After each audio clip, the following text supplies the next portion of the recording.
গাজায় ইসরায়েলি বিমান হামলায় ধ্বংস হয়েছে একটি টাওয়ার, যা স্থানীয়দের মতে প্রতিরোধ আন্দোলনের জন্য গুরুত্বপূর্ণ ছিল। ইসরায়েল বলছে হামাস ওই স্থাপনাটি ব্যবহার করছিল। হামলার পর বহু মানুষ শহর ছাড়তে বাধ্য হয়েছেন।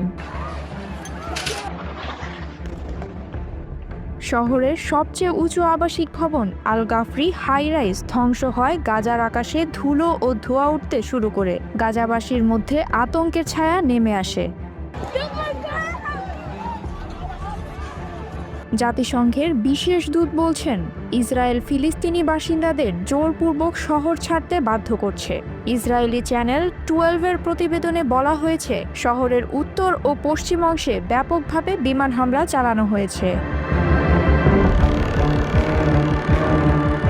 সাম্প্রতিক কয়েক সপ্তাহে ফিলিস্তিনের জেইতুন এলাকায় 1500-র বেশি বাড়ি ও বহুতল ভবন ধ্বংস